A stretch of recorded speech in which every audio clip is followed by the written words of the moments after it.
Many of us never realize how important breathing is and how do we breathe. But when we or someone we love lands up in an ICU, then it all comes into limelight. When we put patient on ventilator, there is a procedure that we perform that is called tracheostomy. We will talk about tracheostomy today. Hi, I am Dr. Namrata Agrawal. I am critical care specialist at Borivali Healthcare, and today we will be discussing about what tracheostomy is. So tracheostomy is a small hole made in the neck through which we insert a pipe which is connected to a ventilator which helps the patient to breathe. So tracheostomy generally is a second step when the patient needs an airway support. Initially, the patient is put on ventilator support by an endotracheal tube, that is a tube which goes through the mouth and into our windpipe, and the ventilator is connected to that. So endotracheal tube is a long tube. It is around 20-25 centimeter in length, and in an emergency condition, the endotracheal tube is first inserted, which helps the patient to breathe, and as a step down or the patient who needs prolonged ventilator support, then we make a tracheostomy. Why we don't do a tracheostomy immediately? Because it is a surgical process. It takes some time, and endotracheal on other hand take few minutes to complete. So why tracheostomy is needed? Tracheostomy is needed in 3-4 conditions, where first patient needs prolonged ventilation. So some patients, neurological patients who has got stroke and they can't breathe on their own, patient who has lung infection, ARDS, pneumonia, who needs ventilator support for long period of time.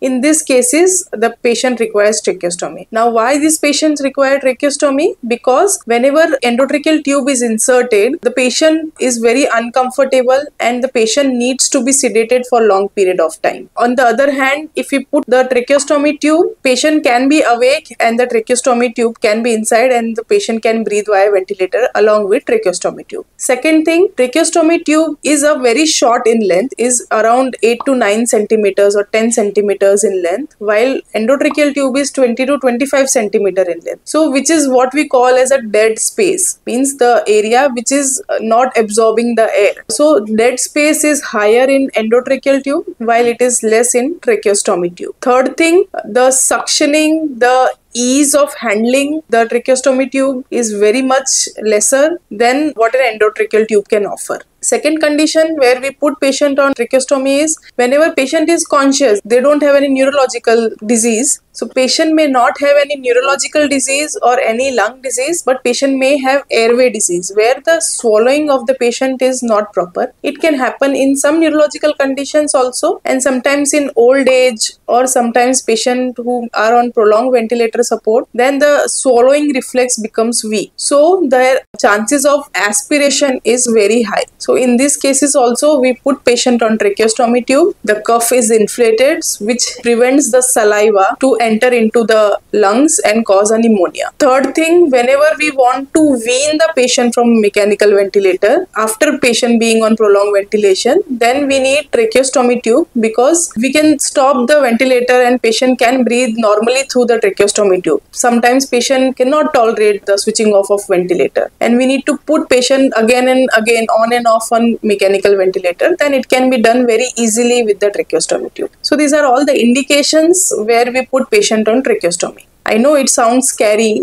because you are performing a sort of mini surgery, a hole is being created inside your windpipe, but it is very much essential. Don't be afraid of whenever doctor is counseling you that the patient needs tracheostomy. It is for the betterment of the patient. So the benefits of the tracheostomy tube are patients can be kept awake. They don't need sedation. The suctioning, the ease of handling is better. Patient can eat from their mouth if the swallowing reflex is good. Fourth thing, patient can talk also. So we can put some valve, orator valve on the tracheostomy tube through which patient can speak to you also. And fifth thing, whenever the tube gets blocked, it is very easy to change. You can just remove the tube and put in the new tube. So these are all the benefits that a tracheostomy can offer. Now tracheostomy can be performed by two methods. First is surgical method where a ENT surgeon is involved and they do a mini surgery to insert the tube. Second is a percutaneous tracheostomy that we as ICU people do bedside inside an ICU. So with the needle technique, Schindler technique or railroading technique, we put the tracheostomy tube without performing any surgery or without performing any cut. So these are the two types. Your doctor will decide which method is better for the patient as per the expertise of the doctor, ICU, and the staff around them. After all this discussion, of course, the risk will always be there while performing the tracheostomy tube. Some of the major or minor risk like bleeding, infection, tracheostomy tube blockage, this all can be there, pneumothorax, hemothorax. These complications can be there, but it all depends on the expertise of the doctor. The other thing, patient can be discharged with the tracheostomy tube also. They can take the tracheostomy tube home, and whenever patient is fit, then we can remove the tracheostomy also. So tracheostomy is most of the times not permanent. We can remove once the basic condition or the disease of the patient is reversed, or if patient has some airway blockage like oropharyngeal carcinoma, some mass or some tumors inside the airway, then those tracheostomies are generally permanent. So those tracheostomy cannot be removed. I hope this video helps you to understand tracheostomy care and about tracheostomy better. For more such videos, please like, share and subscribe to my channel. Thank you.